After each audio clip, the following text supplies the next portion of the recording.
Discover the Logitech Blue Sona, the ultimate XLR microphone for any audio recording. Immerse your audience with the Logitech Blue Sona, which captures every word with amazing clarity and studio-quality sound. With its sleek and elegant design, the Blue Sona adds to a professional touch to any audio setup. Whether you're a content creator, musician, or voice artist, the Logitech Blue Sona enhances every recording. Available now at logitech.com.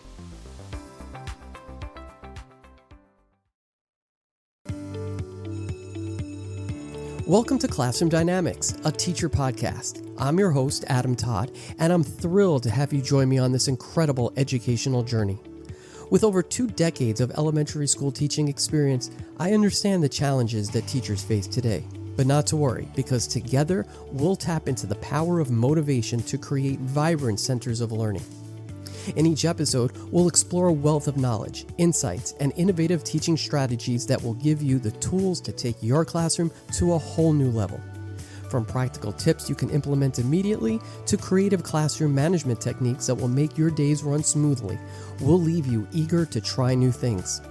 Think of it as manageable, bite-sized professional development. You know, the kind of PD that all teachers love. This way, you can start to create an inclusive and stimulating classroom environment that nurtures the individual potential of every child right away. And here's the added bonus. We'll regularly be focusing on seamlessly integrating technology as a support tool for the classroom on multiple levels and across all subject areas. Together, we'll explore how technology can enhance the learning experience, foster critical thinking skills, and open new doors for you and your students' growth in a 21st century world. So are you ready to embark on this transformational adventure? Join me on Classroom Dynamics as we dive deep into the art of teaching, providing you with inspiration, tools, and motivation to elevate your classroom experience so that your students thrive. This is Classroom Dynamics, a teacher podcast, where inspiration meets innovation.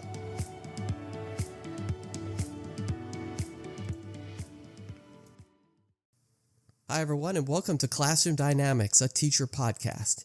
In today's episode, we're going to talk classroom design and setup. Whether you're about to start a new school year or you're just in need to rethink your classroom design to make it more conducive for learning, this is going to be the podcast for you.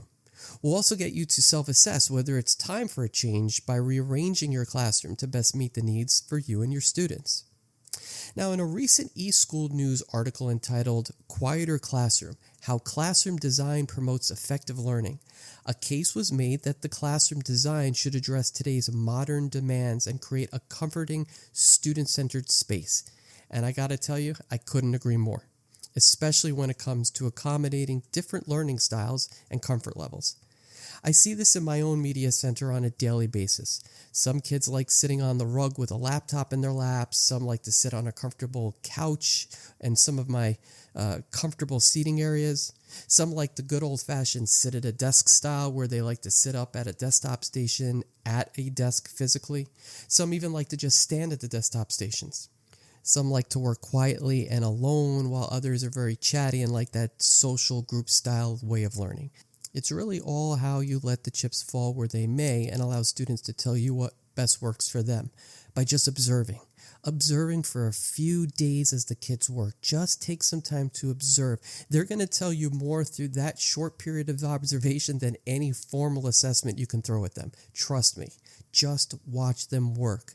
And whether you're starting out with small baby steps and trying different ideas that may work best for you in the class that looks up at you every day, or you're looking to raise the bar of your own expectations, one of the most effective ways to do that in the classroom is in small groups, especially for differentiated, targeted groups. This can be done in a number of ways. For example, immediately following a mini lesson, you may want to bring those targeted students, no more than 4 or 5 kids together to an interactive whiteboard to directly work with you and have them interact digitally with you and the interactive whiteboard.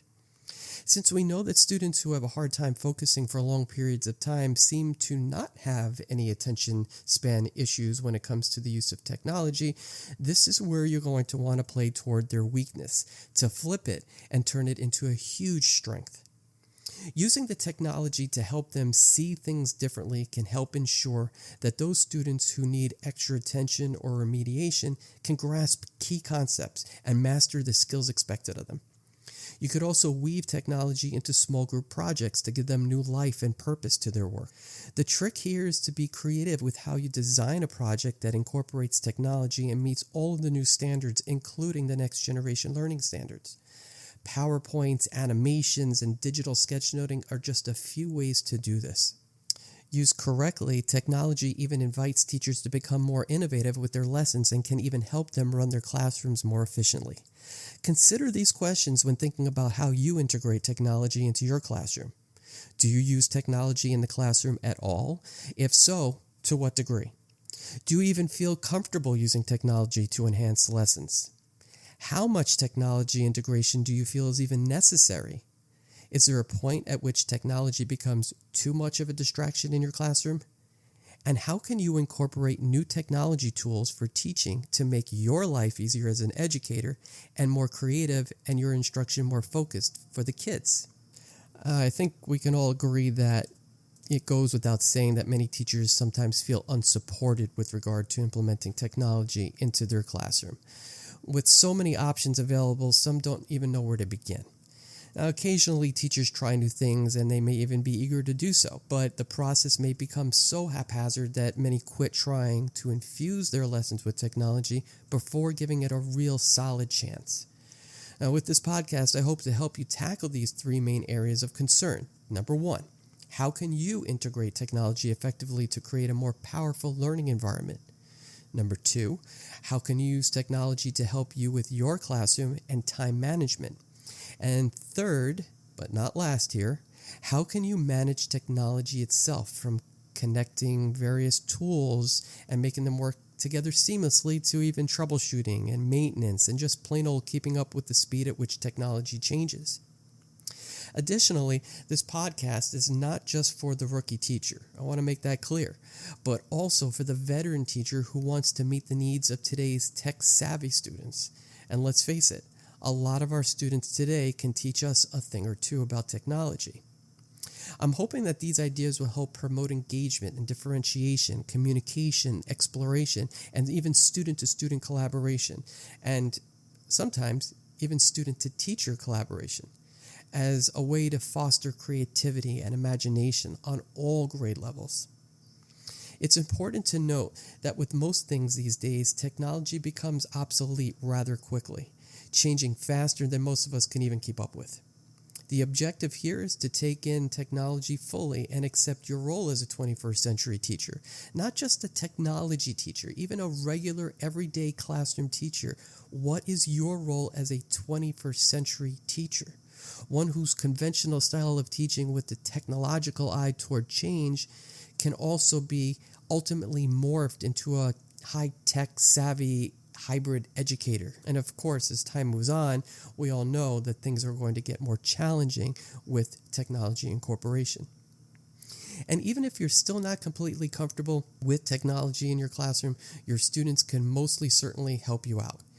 And if you play to their strengths, you're going to find that they really can surprise you. I've been in education since 1998, first as a classroom teacher teaching 5th and 6th grades, and then as a technology media arts teacher. But it wasn't until I became my school's technology teacher and received my second master's in school building leadership and technology from New York Institute of Technology on Long Island that I finally understood the potential impact that technology has, not just for a school as a whole, but for individual students. Now, at the time, I was using a smartboard and using Smart's classroom management software called Synchronize to help me monitor what students were doing on their computers and their laptops. And just by using the smartboard's timer and clocks was a huge help in terms of my classroom management. It was like magic. Next, I started to create fully interactive lessons that motivated students instantly. And I became very aware of some of the tactics that I needed to implement in order to improve students' learning and experience in my classroom. When I began integrating technology, starting with my smartboard and the main lesson focus starting point, I quickly noticed a sudden increase in student engagement. Naturally, as I used more and more technology and expanded my repertoire, I quickly saw that a lot of what I was doing in my classroom resulted in higher level thinking skills in my students. It just seemed very logical to support traditional paper and pencil work with the newer, more modern way of learning, and working through technology growing pains to do so did pay off. So how do you set up a classroom to integrate the various technology tools available in education today? When we come back, we'll take a look at setting up your classroom to utilize technology to your advantage. We'll be right back after this.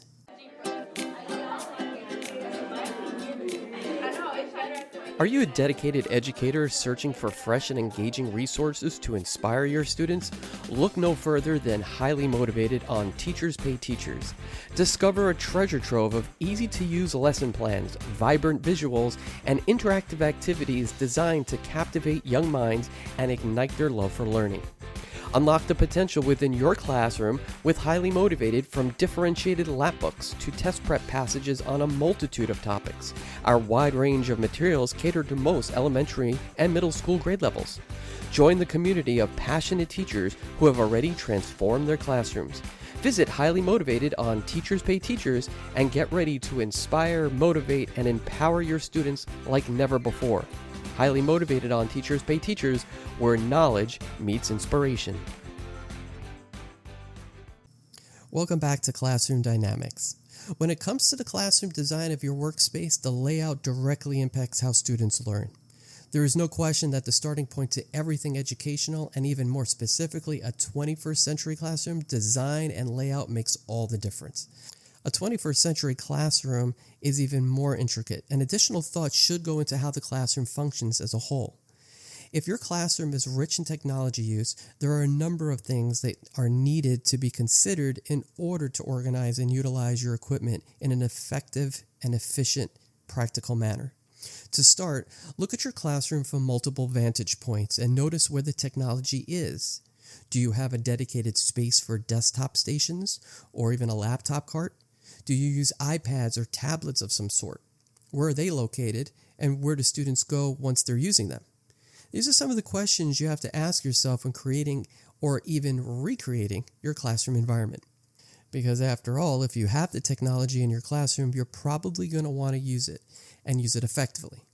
There is no use in having an interactive whiteboard in an area of a classroom that isn't conducive for learning. There should be plenty of space around so the kids can move around freely and access all the various pieces of equipment that you have to offer. Now, as a tip, you may consider drawing your classroom layout on an old-fashioned piece of paper to get a better understanding of what your classroom looks like and how the floor plan allows for technology integration. Planning it out now will give you a different perspective of what your classroom looks like and how it functions. And it's also going to give you an idea as to how to rearrange it for comfort and for ease of mobility later on. I really believe that a purposeful classroom design and layout are key to a successful school day. If the design and layout of your classroom is not conducive to learning and moving about easily, it's going to make everything else more difficult to do, trust me, and it will ultimately take away from the flow of your day and add to the small issues that typically arise as a result. When technology plays an important role in your everyday routine, you'll need to pay special attention to how your students and instruction move from one area of your classroom to the next. When designing your room around technology, I always start with the biggest piece of equipment, and in most cases, that's going to be your interactive whiteboard. And there are a lot of IWBs that are out there on the market. More on some of those at a later time. Ideally, though, you're going to want to make it the focal point of your classroom. I highly recommend discussing the most ideal placement of your interactive whiteboard with your principal or your custodial engineer, and even the vendor or whomever installs the equipment to find out really where the best possible location for the panel itself is. This way, you're not going to have to flip-flop your entire classroom and shuffle all of your furniture around just to accommodate an interactive whiteboard. However, many teachers may not have a say in the matter at all, so they're just going to have to adjust and possibly compromise on a location for their board, perhaps simply because of where the electrical outlets are located in the classroom, for example. Another thing to think about is where your students are going to sit during a lesson. Now, is there enough room in the front of the interactive whiteboard to house your entire class comfortably? Will everyone be able to see clearly from where they're sitting? And while your students are sitting in front of the board, how are they going to come up to the board to actually interact with it? You wouldn't want to have students sit so close to the board that there's no room for you and at least one other student to stand in front of it to actually, interact with the interactive whiteboard. During lessons, that's the most important part, interactions. It's part of the lesson. Now, making the interactive whiteboard the focal point of your classroom and building the learning environment around the board itself is the best way to go. Once you have defined the space, think about where students will sit around the classroom. How many students do you even have, and how can you optimally fit them all in a given space? Where is your classroom library? Where are the students' cubbies or their closets? What about the windows? What's the ideal way to set up their desks? Are they going to be in rows or in pairs or even in small table groups? Where will your desk and belongings go? These are all things to consider, and by giving lots of thought and planning to the design and layout of your classroom, especially now, it's going to make the transitions such as having students come together for a lesson or go up to a laptop cart or even line up for lunch effortless and routine. Just remember, you can always rearrange your classroom if it means making it a bit more efficient and environmentally sound for you and your students. So just to review, we've talked about just how much technology has infiltrated our classrooms, how fast it changes, and how to be more confident in the use of technology when it comes to your everyday. We also discussed putting a lot of thought and effort up front when it comes to your classroom design, because the use of technology to make your everyday go just the way you want it to go is just as important as planning the lesson itself. We talked about how technology can be effectively used in the classroom, especially in small groups for differentiated instruction. We talked about how your interactive whiteboards can be utilized for targeted instruction and digital interaction with students. We mentioned that incorporating technology into small group projects can bring new life and purpose to student work, and technology can make teachers more innovative and improve classroom management. More importantly, we also talked about self-assessing and how teachers should ask themselves questions about their technology use and how to incorporate new tools for easier and more focused instruction. And most of all, we pointed out that classroom design and layout play a crucial role in utilizing technology effectively. Now, interactive whiteboards should be the focal point of the classroom. We mentioned that, with clear visibility for all students. Consider the seating arrangement and proximity to the interactive whiteboard for student interaction. And thoughtful classroom design and layout can improve transitions and routine in using technology and can even optimize efficiency and create an engaging learning environment. And that brings us to the end of this episode of Classroom Dynamics, where knowledge and inspiration meets innovation. I hope you've enjoyed today's discussion and found it both to be insightful and uplifting. And as always, my goal is to provide you with practical strategies, engaging stories, and powerful insights that can fuel your motivation as an educator. I believe that when knowledge and inspiration do come together, incredible things can happen in your classroom. And for all of you who may feel that it's too late to strengthen your craft, I challenge you to make it your mission to do so. You've worked hard to get to where you are today, and it's never too late to infuse new life into your work, so why not make today that day to do so? But before we go, I want to take a moment to thank you, our amazing listeners. Your dedication to creating a dynamic learning environment for yourself and your students is truly inspiring on its own. I'm Adam Todd, and you've been listening to Classroom Dynamics, a teacher podcast. You can follow Classroom Dynamics on Twitter at ClassDynamics. If you haven't already, I encourage you to subscribe, rate, and review this podcast. We'll be back soon with more captivating conversations, inspiring stories, and strategies that you can implement immediately into your everyday routines. Until then, keep igniting that spark in your classroom and never stop believing in the incredible impact you have as an educator. You're more powerful and inspirational than you think.